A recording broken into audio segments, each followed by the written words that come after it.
السلام علیکم لسنرز، کیسے ہیں آپ سب؟ امید کرتی ہوں آپ سب خیریت سے ہوں گے۔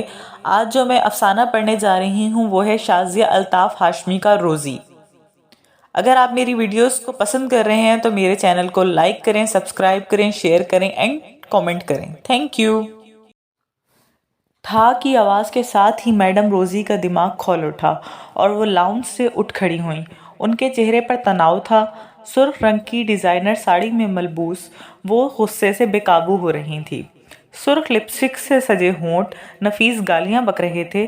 25,000 کا سیٹ جس کا آج تیسرا گلاس جان سے گیا تھا، ان کی تو آنکھوں میں خون اتر آیا تھا۔ آصفہ دوپٹے کے پلو سے ہاتھ صاف کر رہی تھی اور ہاتھ ہولے ہولے کانپ رہے تھے۔ میڈم روزی، جن کے بچے فرانس اور امریکہ میں سیٹلڈ تھے، فرفر انگریزی بولا کرتی تھیں، مگر کوئی سوچ سکتا ہے کہ وہ اس طرح کی گندی زبان بھی استعمال کرتی ہوں گی؟ مگر وہ سن رہی تھی اور حیران بھی نہ تھی۔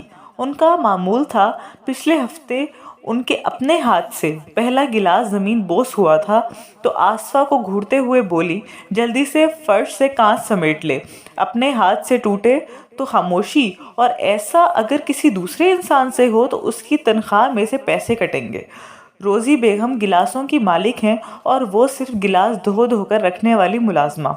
فرق ہے، بڑا فرق ہے۔ آصفہ نے اپنے آنسو پونچھے اور کانچ اٹھانے لگی۔ دور دور تک اسے امید کی کوئی کرن نظر نہیں آتی تھی۔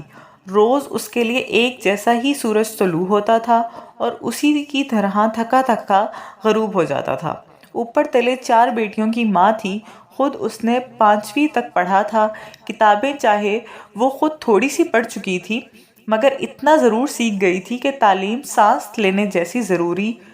انسان کو انسان سمجھنا ہے، بیٹی ہو یا بیٹا ہے تو اولاد نا۔ شوہر کراچی بھاگ گیا تھا۔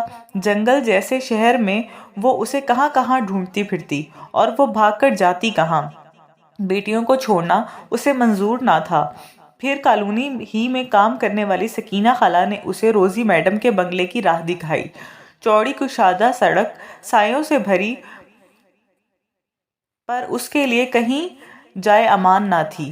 چاروں بیٹیوں کو سرکاری اسکول میں داخل کروا کر جو پہلے ہولے ہولے سوچتی ہوئی چلا کرتی تھی، زندگی کے پرخار راستے پر سر پر دوڑنے لگی۔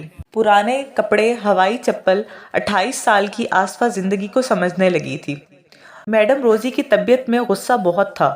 کبھی خوش ہوتیں تو 1500 تھما دیتیں، ورنہ ہر وقت ڈانٹ ڈپٹ، برا بھلا۔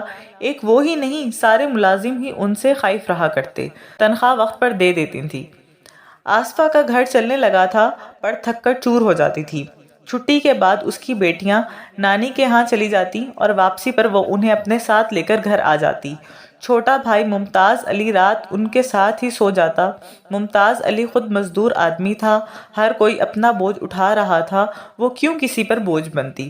کوئی بھی راستہ کبھی سیدھا نہیں ہوتا، اس میں ٹیڑھ، کھائیاں اور سراب چھپے رہتے ہیں۔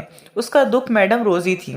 کیا انہیں احساس نہیں ہونا چاہیے کہ روزی روٹی کی خاطر اپنا گھر بار چھوڑ کر نکلنے والیوں پر چلو احسان نہ کریں، احساس تو کر لیں، مگر ان کے وسیع لون کی طرح ان کا دل کسی بھی ملازم کے لیے وسیع نہیں تھا۔ جب ایک دن اس نے مالی بابا علی بخش سے کہا کہ میڈم اتنی غصیلی کیوں ہیں، تو وہ بھی آصفہ نکلی تھی۔ شوہر نے کسی امریکن گوری سے بیاہ رچا لیا تھا، بچے گھر چھوڑ کر باہر کی دنیاؤں میں گم ہو گئے تھے، تب ہی میڈم کا دل کہیں بھی نہیں لگتا۔ آصفہ کا دل کہتا کہ میڈم ناشکری ہو گئی ہیں، جس کے پاس روٹیاں ہوتی ہیں، بھلا وہ بھی کبھی اکیلے ہوئے ہیں؟ ان کی موٹی انگلیوں میں پہنی ڈائمنڈ رنگز، قیمتی کپڑے، ملازمین کی فوج، ہر دوسرے دن ان کی بہنوں دوستوں کے چکر۔ کیا زندگی صرف ایک انسان تک محدود ہو جاتی ہے؟ زندگی تو چلتی رہتی ہے، تو وہ کیوں نہیں چلتی جاتی؟ خوش اسلوبی سے، صلح جوئی سے۔ آصفہ کے ہاتھ کام کرتے جاتے بنا رکے اور دماغ سوچتا رہتا۔ کتنا فرق ہے ان دونوں میں، ایک تنہائی سے لڑ رہی تھی اور دوسری روٹی کے پیچھے بھاگ رہی تھی۔ اس کا ارادہ تھا کہ وہ اپنی بیٹیوں کو بہت سا پڑھائے گی، بہت سارے کام کرے گی، اسے کبھی تھکنا نہیں تھا۔ مگر ایک شام اپنے دل پر لات مارنے والی کا دل بھر آیا تھا۔ میڈم روزی نے اسے بے بھاؤ کی سنائی تھی، اس کے کان سائیں سائیں کر رہے تھے، کچھ نظر نہیں آ رہا تھا۔ ہمت نہ ہارنے والی ہمت ہار گئی۔ وہ روزی کمانے کے لیے آتی ہے، بے عزت ہونے کے لیے نہیں۔